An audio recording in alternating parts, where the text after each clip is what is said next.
নমস্কার, তোমাদের সবাইকে সানা স্মাইল এডুকেশন সেন্টারে স্বাগত জানিয়ে আজকের ক্লাসটি শুরু করছি। আজকে তোমাদের সঙ্গে আলোচনা করব তোমরা যারা ষষ্ঠ শ্রেণীর তৃতীয় পর্যায়ক্রমিক মূল্যায়ন পরীক্ষা দেবে তোমাদের জন্য আজকে নিয়ে চলে এসেছি পরিবেশ ও বিজ্ঞান বিষয়ে সাজেশন, যার পূর্ণমান থাকবে 70 নম্বর, সময় থাকবে 2 ঘন্টা 45 মিনিট। তোমাদের এই সাজেশনের মধ্যে যে কটা প্রশ্ন দেওয়া আছে প্রতিটা প্রশ্নই গুরুত্বপূর্ণ, তোমরা অবশ্যই ভালো করে পড়বে। চলো দেরি না করে মূল বিষয়ে যাওয়া যাক। প্রথমে দেখো একের সঠিক উত্তরটি নির্বাচন করো। দেখো মোট 10টি দেওয়া আছে, চলো উত্তরটি দেখি। একে আছে মানুষের হাত শ্রেণীর লিভার। সঠিক উত্তরটি হবে অপশন গ, তৃতীয় শ্রেণীর লিভার। পরবর্তী প্রশ্ন দেখো, তার আগে বলি তোমাদের আগের ভিডিওতে বাকি বিষয়ে সাজেশন দেওয়া আছে, তোমরা যারা এখনো দেখোনি আমাদের প্লে লিস্টে গেলে পেয়ে যাবে। চলো 2 নম্বর প্রশ্ন দেখো, খাদ্য শৃঙ্খলের শক্তির উৎস হলো, সঠিক উত্তরটি হবে অপশন ক, সূর্য। 3 দাগে দেখো লোহিত রক্তকণিকার গড় আয়ু। সঠিক উত্তরটি হবে অপশন খ, 120 দিন।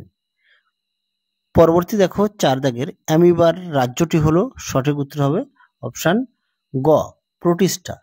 5 দেখো গুল্মের উদাহরণ হলো, সঠিক উত্তরটি হবে অপশন খ, জবা।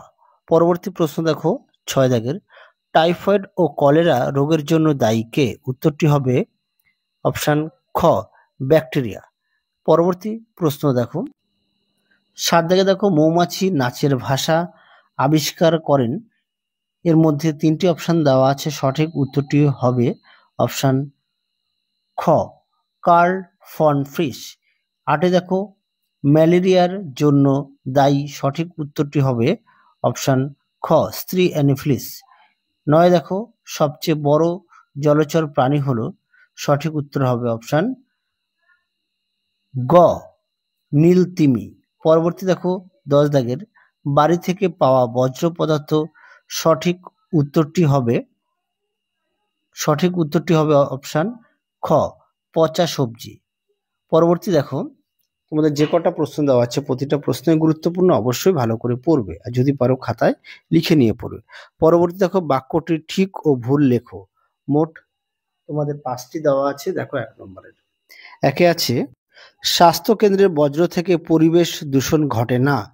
এই প্রশ্নের উত্তরটি হবে ভুল। সঠিক 2 দাগে দেখো শ্রমিক মৌমাছিরা আসলে রানী মৌমাছির মেয়ে। এই প্রশ্নের উত্তরটি হবে ঠিক। 3 দেখো সি হর্স এক ধরনের মাছ। এই প্রশ্নের উত্তরটি হবে ঠিক। 4 দেখো কম্পিউটার একটি সরল যন্ত্র। এই প্রশ্নের উত্তরটি হবে ভুল। 5 দেখো ফুসফুস দুটিতে প্রায় 20 কোটি বায়ুথলি থাকে। আচ্ছা, কোটি কথাটি দুবার লেখা হয়েছে, দুঃখিত। সঠিক উত্তরটি হবে ঠিক। 6 দেখো আলোকবর্ষ একটি মৌলিক একক। এই প্রশ্নের উত্তরটিও হবে ঠিক। পরবর্তী দেখো তোমরা অবশ্যই প্রতিটা বিষয়ে পাঠ্য বই খুঁটিয়ে পড়বে, পাঠ্য বই দিকে গুরুত্ব দেবে। পরবর্তী দেখো 3 দাগের শূন্যস্থান পূরণ করো যে কোনো 5টি। একে আছে সময়ের ব্যবধান মাপার যন্ত্রটি হলো, একটু ভুল আছে, 29 হবে, রয়ের পরিবর্তে সঠিক উত্তর হবে ঘড়ি। 2 দেখো ড্যাশ হলো মানবদেহের সবচেয়ে শক্তিশালী পেশি হবে, এখানে দুঃখিত, উত্তরটা হবে হৃদপেশি। বয়কার হবে না, হবে পয়কার, আমি দুঃখিত, ক্ষমা চেয়ে নিচ্ছি।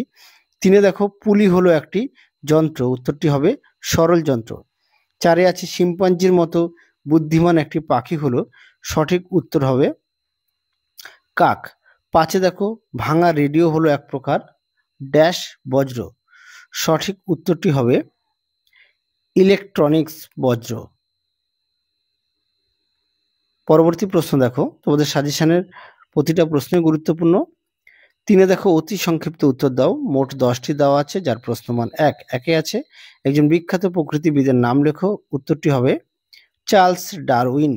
2 আছে দুটি সাপের নাম লেখো যারা বাচ্চা প্রসব করে। খুব গুরুত্বপূর্ণ, পরীক্ষায় খুব আসে।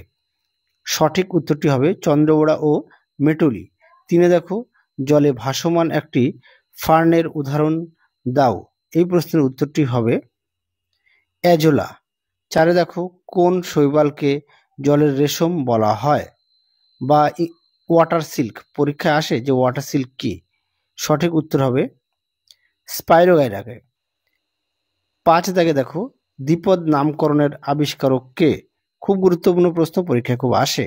সঠিক উত্তরটি হবে ক্যারোলাস লিনিয়াস, খুব আসে পরীক্ষায়, তোমরা অবশ্যই ভালো করে পড়বে।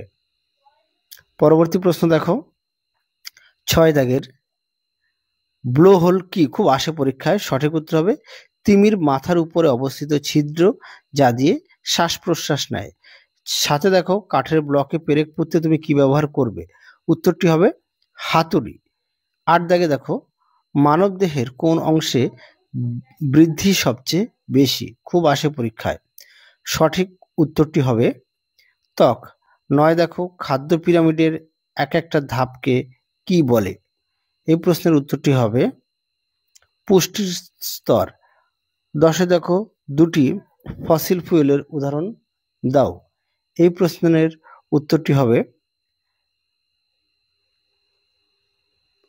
কয়লা ও পেট্রোলিয়ামকে, খুব আসে পরীক্ষায় যে দুটি ফসিল ফুয়েলের উদাহরণ দাও। তোমরা অবশ্যই প্রশ্নের উত্তরগুলি খাতায় লিখে নিয়ে পড়বে। পরবর্তী দেখো 5-এর নিচের প্রশ্নগুলো উত্তর দাও, যার প্রশ্নমান হচ্ছে 2। মোট 11টি প্রশ্ন দেওয়া আছে আর প্রতিটা প্রশ্নের পাশেই পেজ নাম্বার দেওয়া আছে যা তোমাদের পাঠ্য বই থেকে পেয়ে যাবে। একে কি আছে সৌরদিন কি, দেখো পাঠ্য বইতে পেজ নাম্বার দেওয়া আছে। 2 আছে অক্সিজেন দুটি ব্যবহার লেখো, সেটাও দেওয়া আছে। 3 আছে আন্তর্জাতিক প্রমাণ মিটার কাকে ধরা হয়, পাঠ্য বইতে পেজ নম্বর 66। 4 আছে লিন্ডেম্যানের 10% সূত্র, পাঠ্য বইতে 55 নম্বর পেজ, ছকের মধ্যে দেওয়া আছে। 5 আছে বাধ্য প্রকল্পের প্রয়োজনীয়তা লেখো, আচ্ছা এখানে বানানটা একটু ভুল আছে, আমি দুঃখিত, এটা পাঠ্য বইতে 173 নম্বর পেজে পেয়ে যাবে, টাইপিং একটু মিস্টেক হয়েছে, আমি ক্ষমা চেয়ে নিচ্ছি। 5-এর 6 দেখো হাতি সমাজের নিয়ম খুব কড়া কেন, এ কথা বলা হয়, খুব আসে পরীক্ষায়, পাঠ্য বইতে 166 নম্বরে দেখবে যে হাতির ওখানে যে ডিটেলসে দেওয়া আছে সেখান থেকে পেয়ে যাবে। বাকি প্রশ্নগুলো একটু দেখে নিও, দেখে নাও। আর ফোরার পদ্ধতি 4টে ভাগটাও পড়বে, ওখান থেকে অনেক সময় শর্টও আসে। তারপরে দেখো নিচের প্রশ্নগুলি উত্তর দাও, যার প্রশ্নমান 3। মোট 6টি প্রশ্ন দেওয়া আছে, 6টি প্রশ্ন থাকবে, তোমাদের দিয়েছি আমি 10টি, 3, 6, 18। একে আছে ছকের সাহায্যে উদ্ভিদ রাজ্যের শ্রেণীবিন্যাস করো, পাঠ্য বইতে পেজ নম্বর 94। 2 আছে উদাহরণ সহ প্রথম শ্রেণীর লিভার, দ্বিতীয় শ্রেণীর লিভার, তৃতীয় শ্রেণীর লিভারের চিত্র অঙ্কন করো, যার পাঠ্য বইয়ের পেজ নম্বর হচ্ছে 135, এটাও খুব আসে পরীক্ষায়। 3 আছে মৌমাছিদের সামাজিক জীব বলা হয় কেন, মৌমাছিদের নাচের ভাষা কোন বিজ্ঞানী আবিষ্কার করেছিলেন, পাঠ্য বইতে 164 নম্বর পেজে আছে। তারপরে আছে 4-এর আর্থ্রোপোডা, মোলাস্কা ও করডাটা পর্বের প্রাণীদের বৈশিষ্ট্য লেখো, এটাও খুব আসে, পাঠ্য বইতে 143 ও 144 পেজে পেয়ে যাবে। 5-এ দেখো ধাতু ও অধাতুর পার্থক্য লেখো, এটা তোমাদের মডেল, অর্থাৎ মডেলটার মানে হচ্ছে তোমাদের যে রায় ও মার্টিন প্রশ্নবিচিত্রের মডেল নাম্বার 13 নম্বর স্কুলের সমাধান করে দেওয়া আছে, তার মধ্যে থেকে উত্তরটা দেখানো আছে, সেখান থেকেও পেয়ে যাবে। আর গুপ্তবীজ উদ্ভিদ ও ব্যক্তিবীজ উদ্ভিদের পার্থক্য, এটাও মডেল 4-এর স্কুলে পেয়ে যাবে। পরবর্তী দেখো 6-এর সূর্য সকল শক্তির মূল উৎস ব্যাখ্যা করো, মডেল 11-য় উত্তরটা দেখানো আছে, এছাড়া পাঠ্য বই থেকে তোমরা পড়ে নিও। তারপরে দেখো 7 দাগের প্রশ্নটিও মডেল নাম্বার 10-এ স্কুলে পেয়ে যাবে উত্তরটি। তারপরে আছে 8-এর শ্রমিক মৌমাছি কি কি কাজ করে, মশার জীবনচক্র লেখো, এটা মডেল 11-এ। আর মশার জীবনচক্রটা দেখবো পাঠ্য বইতে সুন্দর করে দেওয়া আছে চিত্র সহকারে, অবশ্যই চিত্রটা উল্লেখ করবে। 9 আছে কি কেলাসন কাকে বলে। তারপরে দেখো মিশ্র পদার্থ যৌগিক পদার্থ পার্থক্য, আমি এই জায়গাটাও টাইপিং একটু ভুল আছে, 2 জায়গায় ভুল আছে, আমি ক্ষমা চেয়ে নিচ্ছি। হ্যাঁ, মিশ্র ও যৌগিক পদার্থ হবে, তোমরা একটু দেখে নিও, এটা মডেল নাম্বার 11 স্কুলে আছে।